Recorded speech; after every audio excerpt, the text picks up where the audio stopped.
Hi guys, I'm Sarah. Welcome to my econ 425 presentation. Today my topic is about the price and non-price competition in the online book industry. So before I get started, I want to introduce the author's main contribution.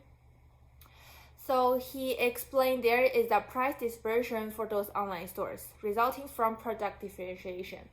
And the author get this conclusion by investigating those three questions. The first question is there any price difference between online stores and offline stores? The second one is there any price convergence for online stores?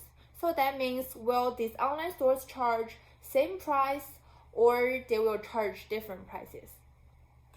The third question is that e-tailers adopt non-price competition will lead to price dispersion.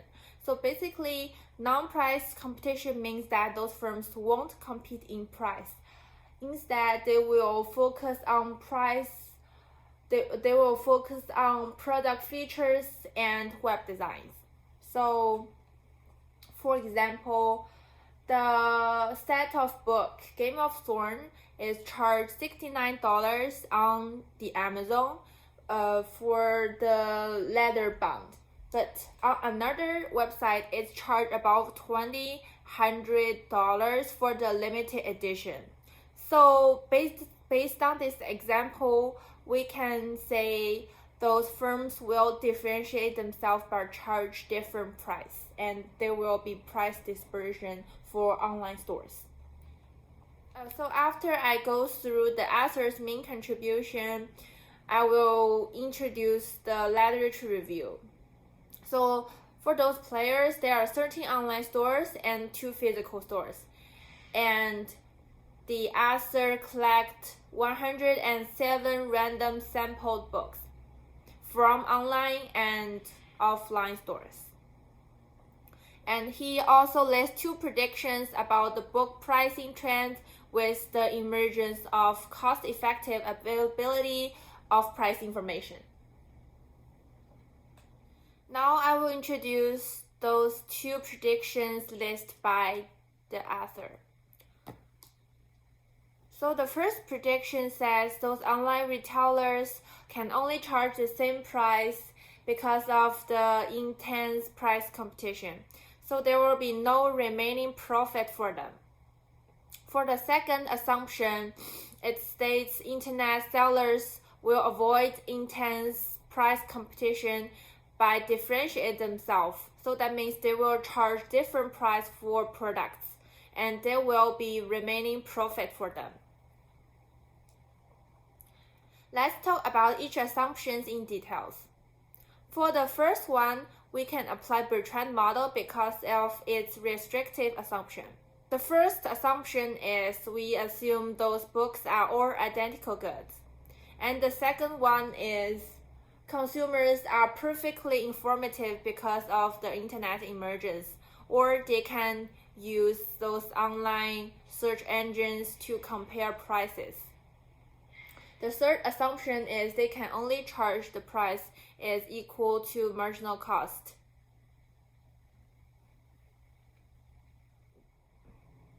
But in reality, the first assumption is not appropriate because most of the firms will compete with each other by the speed of the delivery, or they will compete with the satisfaction of their consumers. Therefore, we can say the second assumption is more appropriate. So we can say when firms are facing non-price competition, the goods are not identically the same because there are different types of books. For example, hardcover, used books, or ebooks. And normally consumers are not perfectly informative because they will not know all those discount websites exist. They will choose those websites based on their shopping experience. And also they will gain profit by charge different price, and those firms will differentiate themselves. Based on the second prediction, we can say there will be no price convergence for those online stores because consumers make purchasing decisions mainly depend on their own brand loyalty or based on others' shopping comments. They may not know all those websites exist, so those stores which people prefer the most, they can charge a higher price, but other stores people have less preference, they can only charge low price. So therefore, we can say there is price convergence for those online stores. Meanwhile, the price dispersion will not decrease with more information available online. So that means there will be violation of law of one price when sellers potentially adopt non-price competition strategy. And some of them, the shipping costs will be higher than others. So that will lead to higher price dispersion. Also, the author collect data from those online stores and physical stores to support their argument, which is there is price difference for those two types of stores. So according to the table 2, we can see for the hardcover bestseller, the sales tax is about $1.27, but for those online stores, the shipping cost is about $4.14. So the total price for online stores will be higher than those physical stores. Also, for another type of books, the paperback bestseller, the sales tax is about only 61 cents, but the shipping cost for online stores is about $4. Also, we can have the same results. The online stores will have higher total price. Besides the real data, the author also applied regression to test the importance of store attributes to the price.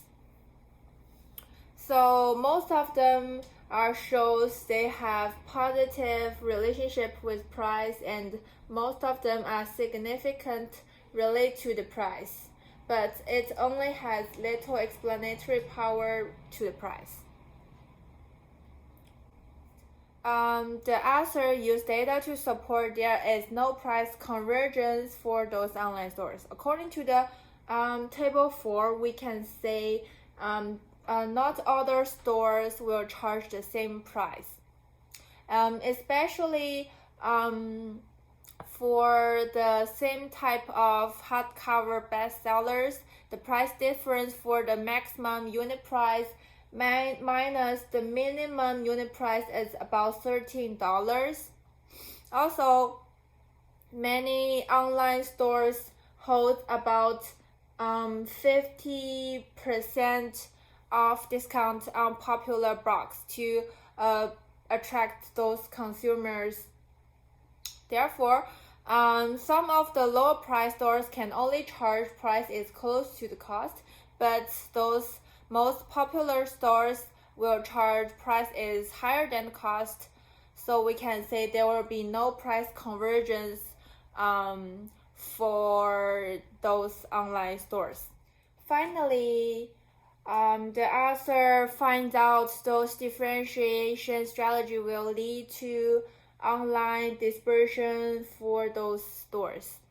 Some of the online stores will charge low price to attract more consumers comes to their stores or view their websites. They might be purchased at full price with other products, or they will enjoy their consumer services.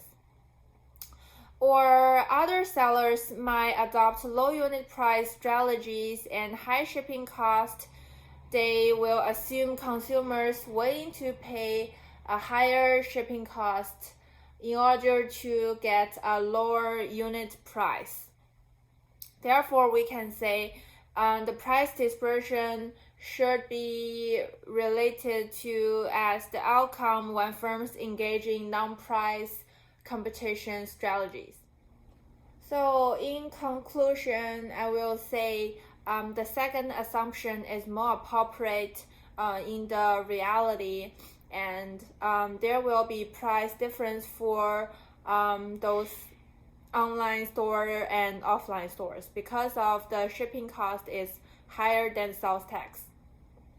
And there will be higher price dispersion and non-price convergence because of those firms adopt non-price competition to differentiate themselves. And my recommendation will be the sample size taken from online and physical stores are not big enough, and it only include 2 physical stores in US. I think this might not be representative for the whole market.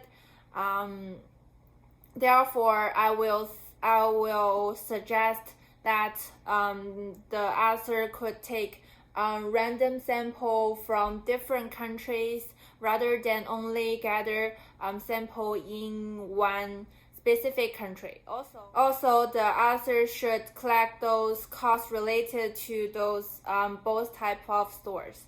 Otherwise, it would be hard to say the price is close to the cost or higher to the cost, but we don't know the exact cost is. I will also recommend those online channels that can imply open book context as a non-competition strategy compete with other online stores.